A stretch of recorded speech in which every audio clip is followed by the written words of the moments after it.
नमस्कार और आज के इस विशेष पॉडकास्ट एपिसोड में आपका स्वागत है। यह है वर्ल्ड इन्फोनेक्सस और मैं हूं आपका होस्ट सुकांत चौधरी। आज हम एक बेहद संवेदनशील और प्रभावशाली कहानी पर चर्चा करेंगे जो कोलकाता से जुड़ी है।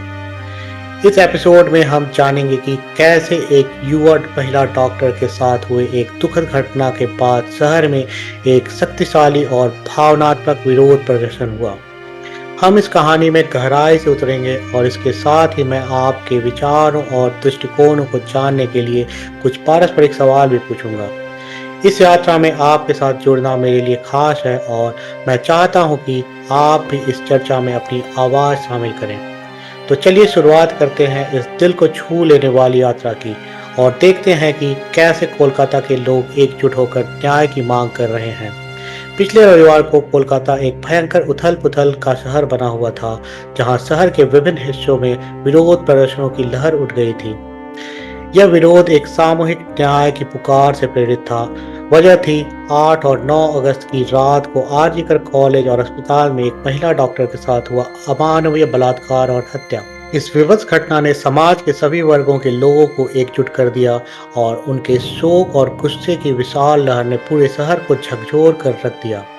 आपके अनुसार ऐसी दुखद और भयावह घटना इतने विभिन्न सामाजिक समूहों को एक शहर में एकत्रित करने का कारण क्या हो सकता है?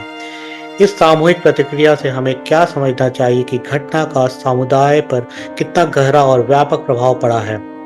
दक्षिण कोलकाता में लगभग 4,000 पूर्व छात्र, जिनमें से अधिकांश महिलाएं थीं, 40 से अधिक स्कूलों से निकलकर 2 किलोमीटर की दूरी तक मार्च किया और हमें न्याय चाहिए का नारा लगाया। इन पूर्व छात्रों में Vinodini girls school, Mitra institution, Garfa high school, Carmel high school और सेंट जॉन डायोसीन जैसे स्कूलों के छात्र शामिल थे। मार्च के दौरान उन्होंने काजी नजरुल इस्लाम की प्रसिद्ध बंगाली पंक्तियां गाईं, करार ओई लोहो कपाट, भेंग पे हल कोरे लोपाट, जिसका अर्थ है जेल के लोहे के दरवाजों को तोड़ डालो, जो उनके गुस्से और न्याय की मांग की भावना को व्यक्त कर रही थी। आपके अनुसार संगीत और नारे विरोध प्रदर्शनों में कौन सी महत्वपूर्ण भूमिका निभाते हैं? इन तत्वों का उपयोग प्रदर्शनकारियों की आवाज़ और भावनाओं को अधिक प्रभावी ढंग से संप्रेषित करने के लिए कैसे किया जा सकता है?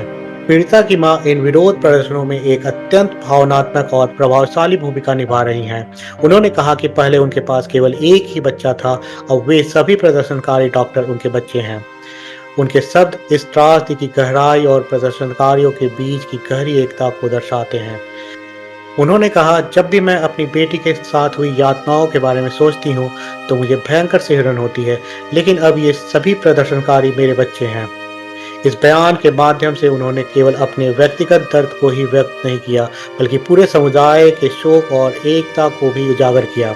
एक पीड़िता के परिवार के सदस्य की व्यक्तिगत गवाही घटना की सार्वजनिक धारणाओं को कैसे प्रभावित करती है? ऐसे बयान का विरोध प्रदर्शन की गति पर क्या प्रभाव हो सकता है? उत्तर कोलकाता में मिट्टी के मूर्तिकार सड़कों पर उतर आए और उनके जुलूस की अगुवाई एक लड़की ने की जो देवी दुर्गा के रूप में सजी हुई थी, जो शक्ति और न्याय का प्रतीक थी। उन्होंने रविंद्र सारणी से श्याम बाजार 5 मार्ग चौराहे तक तख्तियां पकड़कर त्वरित जांच और न्याय की मांग करते हुए मार्च किया। इस विरोध प्रदर्शन में प्रमुख भूमिका निभाने वाले मूर्तिकार सनातन डिंडा ने कहा, 1 महीना बीत चुका है, लेकिन हमारी आग तब तक जलती रहेगी जब तक अपराधियों को पकड़ा नहीं जाता। आपके अनुसार कलाकारों और शिल्पकारों को इस तरह के विरोध प्रदर्शनों में भाग लेने के लिए क्या प्रेरित करता है? उनका शामिल होना विरोध प्रदर्शनों को कैसे एक विशिष्ट और प्रभावी स्वरूप दे सकता है?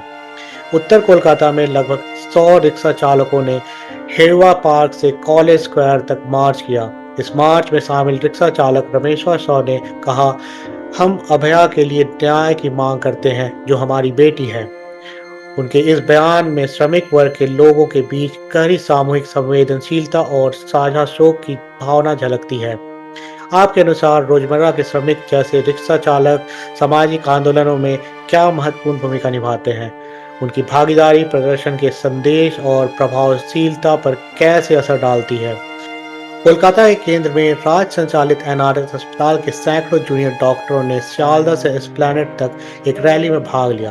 एस्प्लैनेड जहां रैली समाप्त हुई, वहां हत्या की गई डॉक्टर के माता-पिता भी उपस्थित थे। आरजीकर अस्पताल के जूनियर डॉक्टरों ने तिरंगे झंडे को थामे हुए एक मानव श्रृंखला बनाई और राष्ट्रगान गाया। इस शांतिपूर्ण प्रदर्शन में शामिल होकर राहगीर भी उनकी संख्या में जुड़ गए।